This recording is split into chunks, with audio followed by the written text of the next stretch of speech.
ಇದೇ ವೇಳೆ micro finance ಹಾವಳಿಯ ವಿಚಾರಕ್ಕೆ ದಿನೇಶ್ ಗುಂಡೂರಾವ್ ಪ್ರತಿಕ್ರಿಯೆ ನೀಡಿದ್ದಾರೆ. ರಾಮನಗರದಲ್ಲಿ ಮಾತನಾಡಿದ ಅವರು, ಮೈಕ್ರೋ ಫೈನಾನ್ಸ್ ಹಾವಳಿ ಇವತ್ತಿನದಲ್ಲ.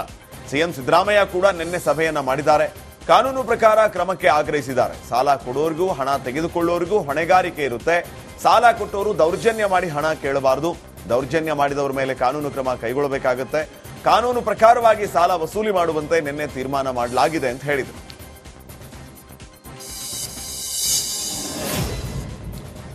ರಾಮನಗರದ ಹಾರೋಹಳ್ಳಿ ಪಟ್ಟಣ ಪಂಚಾಯಿತಿ ಮೇಲೆ ಲೋಕಾಯುಕ್ತ ದಾಳಿ ನಡೆಸಿದೆ. ಪಟ್ಟಣ ಪಂಚಾಯಿತಿ ಅಧಿಕಾರಿಗಳ ಮೇಲೆ ಭ್ರಷ್ಟಾಚಾರ ಆರೋಪ ಕೇಳಿಬಂದಿದ್ದು, ಸಾರ್ವಜನಿಕರಿಂದ ದೂರು ಬಂದ ಹಿನ್ನೆಲೆ ಲೋಕಾಯುಕ್ತ ಅಧಿಕಾರಿಗಳು ದಾಳಿ ನಡೆಸಿದ್ದಾರೆ. ಲೋಕಾಯುಕ್ತ ಇನ್ಸ್ಪೆಕ್ಟರ್ ಅನಂತರಾಮು, ಸಂದೀಪ್ ಸೇರಿ 8 ಮಂದಿ ಅಧಿಕಾರಿಗಳಿಂದ ದಾಳಿ ನಡೆಸಿದ್ದು, ಅಧಿಕಾರಿಗಳು ದಾಖಲೆಗಳ ಪರಿಶೀಲನೆ ಮಾಡ್ತಾ ಇದ್ದಾರೆ. ಪಟ್ಟಣ ಪಂಚಾಯಿತಿ ಅಧಿಕಾರಿಗಳ ವಿಚಾರಣೆ ಕೂಡ ನಡೀತಾ ಇದೆ. ರೇಣುಕಸ್ವಾಮಿ ಕೊಲೆ ಆರೋಪಿ ದರ್ಶನ್ಗೆ ಗುಡ್ ನ್ಯೂಸ್ ಸಿಕ್ಕಿದೆ. ಮೈಸೂರಿಗೆ ಹೋಗೋದಕ್ಕೆ ದರ್ಶನ್ಗೆ ಕೋರ್ಟ್ ಅನುಮತಿಯನ್ನ ನೀಡಿದೆ. ದರ್ಶನ್ ವಕೀಲರು ವೈದ್ಯಕೀಯ ಕಾರಣಕ್ಕೆ ಅನುಮತಿಯನ್ನ ಕೇಳಿದ್ರು. ಫೆಬ್ರವರಿ 10ನೇ ತಾರೀಕಿನವರೆಗೆ ಮೈಸೂರಿಗೆ ಹೋಗೋದಕ್ಕೆ 57ನೇ ಸಿಸಿಎಚ್ ಕೋರ್ಟ್ ಗ್ರೀನ್ ಸಿಗ್ನಲ್ ಅನ್ನು ನೀಡಿದೆ. ತುಮಕೂರು ಜಿಲ್ಲೆ ಮಧುಗಿರಿ ಹೊರವಲಯದ ಕೆಎಸ್ಆರ್ಟಿಸಿ ಬಸ್ ಡಿಪೋದಲ್ಲಿ ಬಸ್ಗೆ ಆಕಸ್ಮಿಕ ಬೆಂಕಿ ಕಾಣಿಸಿಕೊಂಡಿದೆ. ತಾಂತ್ರಿಕ ದೋಷ ಹಿನ್ನೆಲೆ ಬಸ್ಗೆ ಬೆಂಕಿ ಹೊತ್ತಿಕೊಂಡಿದ್ದು, ಕೂಡಲೇ ಎಚ್ಚೆತ್ತುಕೊಂಡು ಡಿಪೋ ಸಿಬ್ಬಂದಿ ಬೆಂಕಿ ನಂದಿಸಿದ್ದಾರೆ. ಬೆಂಕಿಯ ಕೆನ್ನಾಲಿಗೆಗೆ ನಗರ ಸಾರಿಗೆ ಬಸ್ನ ಮುಂಭಾಗ ಸುಟ್ಟು ಕರಕಲಾಗಿದೆ. ಚಿತ್ರದುರ್ಗ ನಗರಕ್ಕೆ ಹೊಂದಿಕೊಂಡ ಜೋಗಿಮಟ್ಟಿ ಸಂರಕ್ಷಿತ ಅರಣ್ಯ ಪ್ರದೇಶದಲ್ಲಿ ಬೆಂಕಿ ಕಾಣಿಸಿಕೊಂಡಿದ್ದು, ಕಿಡಿಗೇಡಿಗಳು ಬೆಂಕಿ ಇಟ್ಟ ಶಂಕೆ ವ್ಯಕ್ತವಾಗಿದೆ. ಜೋಗಿಮಟ್ಟಿ ಅರಣ್ಯ ಪ್ರದೇಶದ ಅಪಾರ ಸಸ್ಯ ಸಂಪತ್ತು ಬೆಂಕಿಗೆ ಆಹುತಿಯಾಗಿದೆ.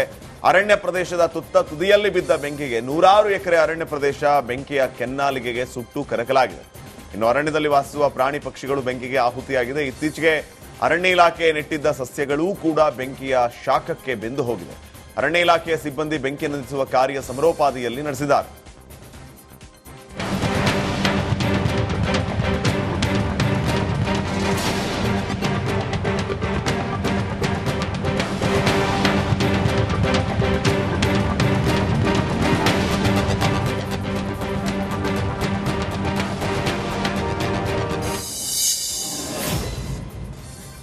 ವಿಜಯನಗರದ ಕೊಟ್ಟೂರು ಪೊಲೀಸರು ಕಾರ್ಯಾಚರಣೆ ನಡೆಸಿ ಕಳ್ಳತನವಾಗಿದ್ದ 25 ವಿವಿಧ ಕಂಪನಿಗಳ ಮೊಬೈಲ್ ಜಪ್ತಿ ಮಾಡಿದ್ದಾರೆ. 5 ಲಕ್ಷ ಬೆಲೆ ಬಾಳುವ 25 ಸ್ಮಾರ್ಟ್ ಫೋನ್ ಜಪ್ತಿ ಮಾಡಿದ್ರು. ಪತ್ತೆಯಾದ ಮೊಬೈಲ್ಗಳನ್ನು ಪೊಲೀಸರು ಮಾಲೀಕರಿಗೆ ಹಸ್ತಾಂತರ ಮಾಡಿದ್ದಾರೆ. ಕಳೆದು ಹೋಗಿದ್ದ ಮೊಬೈಲ್ ಸಿಕ್ಕಿದ್ದಕ್ಕೆ ಮಾಲೀಕರು ಫುಲ್ ಖುಷಿಯಾಗಿದ್ದಾರೆ. ಕೊಡಗು ಜಿಲ್ಲೆಗೆ ಸಿಎಂ ಸಿದ್ದರಾಮಯ್ಯ ಆಗಮಿಸಿದ್ದಾರೆ. ಭಾಗಮಂಡಲದ ಕಾವೇರಿ ಹೈಸ್ಕೂಲ್ ಹೆಲಿಪ್ಯಾಡ್ಗೆ ಆಗಮಿಸಿದಂತಹ ಸಿದ್ದರಾಮಯ್ಯ ಭಗಂಡೇಶ್ವರ ದೇವಾಲಯಕ್ಕೆ ತೆರಳಿದರು. ಭಗಂಡೇಶ್ವರ ದೇವಾಲಯದಲ್ಲಿ ಪೂಜೆ ಸಲ್ಲಿಸಿದ ಬಳಿಕ ತಲಕಾವೇರಿಗೆ ಭೇಟಿ ನೀಡಿದರು.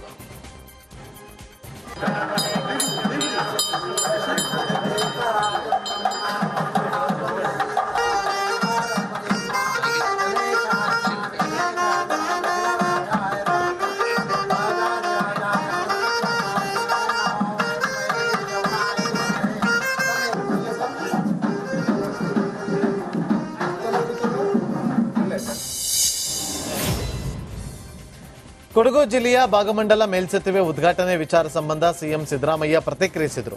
ಭಾಗಮಂಡಲ ಮೇಲ್ಸೇತುವೆಗೆ ನಾನು ಸಿಎಂ ಆಗಿದ್ದಾಗ 2017ರಲ್ಲಿ ಮಂಜೂರಾತಿ ಕೊಟ್ಟಿದ್ದೆ. ಈಗ ಬೇಕಾದ ಹಣವನ್ನು ನೀಡಲಾಗಿತ್ತು. ಇವತ್ತು 30 ಕೋಟಿ ವೆಚ್ಚದ ಮೇಲ್ಸೇತುವೆ ಉದ್ಘಾಟನೆ ಮಾಡ್ತಾ ಇದ್ದೀನಿ ಅಂತ ಹೇಳಿದ್ದಾರೆ. ಇನ್ನು ಇದೇ ವೇಳೆ ಸರ್ಕಾರಿ ಭೂಮಿ ಗುತ್ತಿಗೆ ನೀಡುವ ವಿಚಾರದ ಬಗ್ಗೆ ಮಾತನಾಡಿದ್ರು. ನಿವೇಶನ ಇಲ್ಲದವರಿಗೂ ನಿವೇಶನ ಕೊಡ್ತೀವಿ, ತೋಟ ಮಾಡಿದವರಿಗೂ ಗುತ್ತಿಗೆನೂ ಕೊಡ್ತೀವಿ ಅಂತ ಹೇಳಿದ್ದಾರೆ. ಕಾಲದಲ್ಲೇ ಇದು ಶುರುವಾದದ್ದು ಪ್ರಾರಂಭ.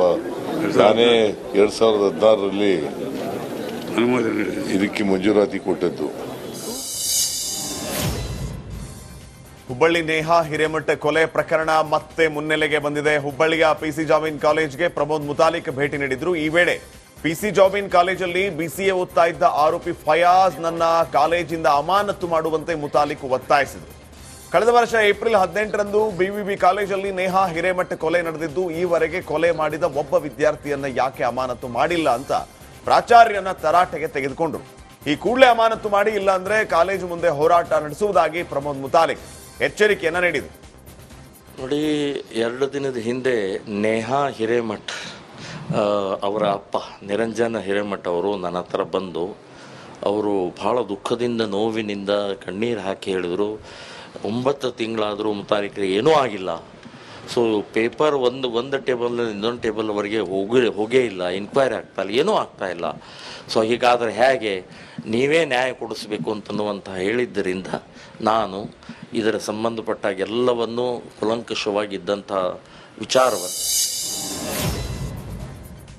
ರಾಯಚೂರಿನಲ್ಲಿ ಹುಣಸೆ ಮರಕ್ಕೆ ಕಟ್ಟಾಕಿ ಮಹಿಳೆ ಮೇಲೆ ನಡೆಸಿದ ಪ್ರಕರಣ ಸಂಬಂಧ 3 ಆರೋಪಿಗಳನ್ನ ಪೊಲೀಸರು ಬಂಧಿಸಿದ್ದಾರೆ.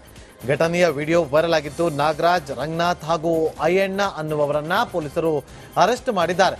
ಇನ್ನು ತಲೆ ಮರೆಸಿಕೊಂಡಿರುವ ಪ್ರಮುಖ ಆರೋಪಿಗಳಾದ ಬಸವರಾಜ್, ರೇಣುಕಮ್ಮ ಸೇರಿ 4ವರಿಗಾಗಿ ಜಾಲಹಳ್ಳಿ ಪೊಲೀಸರು ಶೋಧ ಕಾರ್ಯ ಮುಂದುವರೆಸಿದ್ದಾರೆ. ಅವ್ರ ಚಿಂತೆ ಒಟ್ಟು ಹೆಣ್ಮಕ್ಳು ಚಂಟೆ ಬರಬಾರ್ದು, ನಾವ್ ಏನ್ ಮಾಡಿಲ್ಲ, ನಮ್ಮಿಂದ ಬಿಡಬಾರ್ದು. ಅದ್ ನ್ಯಾಯ ತಕ್ಕನೆ ಮಾತಾಡ್ಬೇಕ್ರಿ. ಅವ್ರು ಅನ್ಯಾಯ ಮಾಡಬಾರ್ದು, ನಮ್ಗೆ ಯಾರು ಇಲ್ಲ. ಅವ್ರು ಶಿಕ್ಷೆ ಕೊಡ್ಬೇಕ್ರಿ. ನಮ್ದು ಹೆಣ್ಮಕ್ಳಿಗೆ ಹೋಗ್ಬಾರ್ದ್ರಿ. ಅವ ಬಾಡ್ಕವ ನಾವು 2 ವರ್ಷ ನನ್ನ ಜೊತೆಗೆ ಮಾತಾಡೇನ್ರಿ, ಅವ್ರ ತಮ್ಮ ನನ್ನ ಜೊತೆಗೆ. ಗೊತ್ತದೇನ್ರಿ, ನಾವು ಯಾವ ಹೇಳೇ ಇಲ್ಲ, ಇರ್ಲಡ್ರಿ ಆ ಕಡೆ ಅಂತ.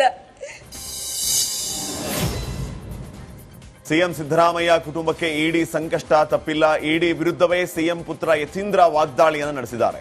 ಮೂಡಾ ಲೆಟರ್ ಅಲ್ಲಿ ತಪ್ಪಾಗಿದ್ದಕ್ಕೆ ವೈಟ್ನರ್ ಹಚ್ಚಿದ್ದು, ಮೂಡಾ ಸೈಟ್ ಪತ್ರದಲ್ಲಿ ತಪ್ಪಾಗಿದ್ದಕ್ಕೆ ವೈಟ್ನರ್ ಹಾಕಿದ್ದು ಅಂತ ಮೈಸೂರಿನಲ್ಲಿ ಡಾಕ್ಟರ್ ಯತೀಂದ್ರ ಸಿದ್ದರಾಮಯ್ಯ ಹೇಳಿದ್ರು. ಬಿಜೆಪಿ ತಾಳಕ್ಕೆ ತಕ್ಕಂತೆ ಇಡಿ ಕುಣಿತಾ ಇದೆ. ಸಿಎಂ ಸಿದ್ದರಾಮಯ್ಯ ಯಾವುದೇ ತಪ್ಪನ್ನ ಮಾಡಿಲ್ಲ ಅಂತ ಹೇಳಿದರು. ಈಗ ನೋಡಿ, ನಮ್ಮ ಸೈಟ್ ವಿಚಾರ ಬೇರೆ. ನಮ್ಮದು ಜಮೀನೇನಿತ್ತು ಅದನ್ನು ಅನಧಿಕೃತವಾಗಿ ಮೂಡಾದವರು ಒತ್ತುವರಿ ಮಾಡ್ಕೊಂಡು, ಅಂದರೆ ಇದು ಮಾಡಿಕೊಂಡ್ರು, ಅದನ್ನು ಅಕ್ವೈರ್ ಮಾಡಿಕೊಂಡ್ರು. ಸೊ ಹಾಗಾಗಿ ಅದಕ್ಕೆ ಬದಲಿ ಕೊಟ್ಟಿದ್ದಾರೆ. ಬಟ್ ಮೂಡಾದಲ್ಲಿ ಬೇರೆ ಏನಾಗಿದೆ ಅದು ಬೇರೆ. ಅಲ್ಲಿ ಹಿಂದೆ ಯಾವಾಗಲೂ ರೈತರ ತೊಗೊಂಡಿರೋದನ್ನು ಇವ್ರು 50-50 ಕೊಡ್ತೀನಿ ಅಂತ ಹೇಳಿ ಮಾಡಿ.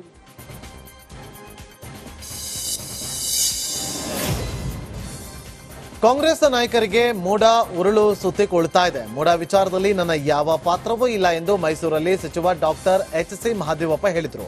ಸಹೋದರ ಮಗ ನವೀನ್ ಬೋಸ್ ಸೆಟಲ್ಮೆಂಟ್ ಡೀಡ್ ನಾನು ಹಾಗೂ ನನ್ನ ಅಣ್ಣನ ಕುಟುಂಬ ಪ್ರತ್ಯೇಕವಾಗಿದ್ದೀವಿ ಎಂದರು.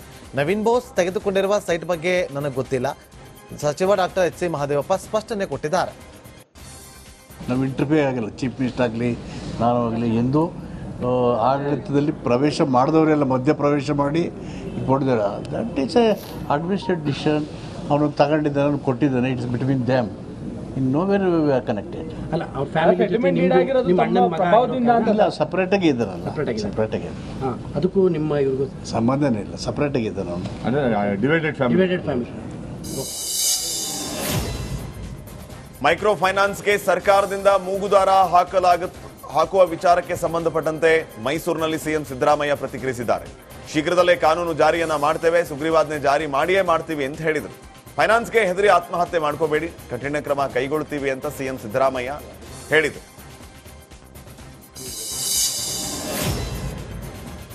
ರಾಜ್ಯಾದ್ಯಂತ ಮೈಕ್ರೋ ಫೈನಾನ್ಸ್ ಕಾಟ ತಡೆಯಲು ಬೆಂಗಳೂರಲ್ಲಿ ವಿಶೇಷ ಸಭೆ ನಡೆಯಿತು. ಬೆಂಗಳೂರು ಜಿಲ್ಲಾಧಿಕಾರಿ ಜಗದೀಶ್ ನೇತೃತ್ವದಲ್ಲಿ ಜಿಲ್ಲಾಧಿಕಾರಿ ಕಚೇರಿಯಲ್ಲಿ ಸಭೆ ನಡೆಯಿತು. ಸಭೆಯಲ್ಲಿ 12 ಫೈನಾನ್ಸ್ ಕಂಪನಿಗಳ ಪ್ರತಿನಿಧಿಗಳು ಭಾಗಿಯಾಗಿದ್ದರು. ಗ್ರಾಮಾಂತರ ಎಸ್ಪಿ CK ಬಾಬಾ, OA ಪ್ರಶಾಂತ್, ಜಿಲ್ಲೆಯ ಎಲ್ಲಾ ತಹಶೀಲ್ದಾರ್ಗಳು ಸಭೆಯಲ್ಲಿ ಭಾಗಿಯಾಗಿದ್ದರು. ಫೈನಾನ್ಸ್ ಕಿರುಕುಳ ತಡೆಗಟ್ಟಲು ಹೆಲ್ಪ್ಲೈನ್ ಬಿಡುಗಡೆ ಮಾಡಲಾಯಿತು. ಸಾರ್ವಜನಿಕರಿಗೆ ತೊಂದರೆ ಆದಲ್ಲಿ ದೂರು ನೀಡಬಹುದು, ಯಾವುದೇ ದೂರು ಬಂದಲ್ಲಿ ಸುಮೋಟೋ ಕೇಸ್ ದಾಖಲು ಮಾಡ್ತೀವಿ ಅಂತ ಹೇಳಿದ್ದಾರೆ.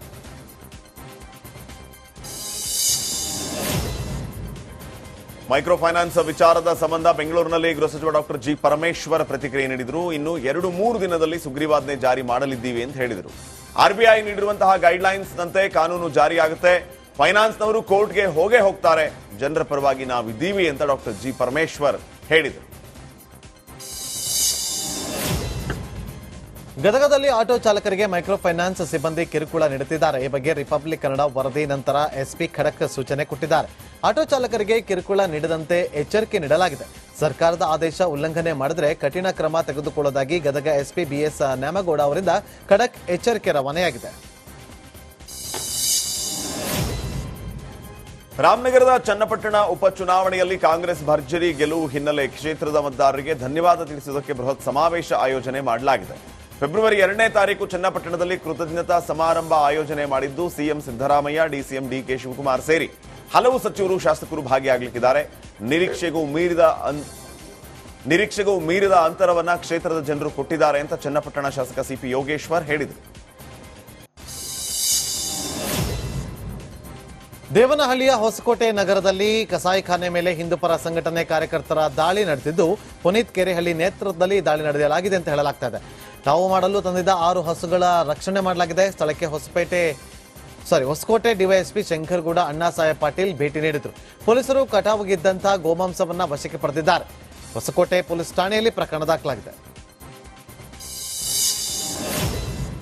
ರಾಷ್ಟ್ರಪತಿ ಭಾಷಣದ ಬಗ್ಗೆ ಸೋನಿಯಾ ಹಗುರವಾಗಿ ಮಾತಾಡಿದ್ದಾರೆ. ಜಂಟಿ ಅಧಿವೇಶನ ಉದ್ದೇಶಿಸಿ ಮಾತನಾಡಿದ್ದ ಬಡಪಾಯಿ ಮಹಿಳೆ ಭಾಷಣದ ಕೊನೆಗೆ ಸುಸ್ತಾಗಿದ್ರು, ಭಾಷಣ ಬೋರಿಂಗ್ ಆಗಿತ್ತು ಅಂತ ಹೇಳಿದ್ದನ್ನೇ ಹೇಳ್ತಿದ್ರು ಅಂತ ಸೋನಿಯಾ ಗಾಂಧಿ ಮುರ್ಮು ಅವರನ್ನ ಪದೇ ಪದೇ ಪೂರ್ ಲೇಡಿ ಅಂತ ಟೀಕೆ ಮಾಡಿದ್ರು. ಇದು ಆಕ್ರೋಶಕ್ಕೆ ಕಾರಣ ಆಗಿದೆ.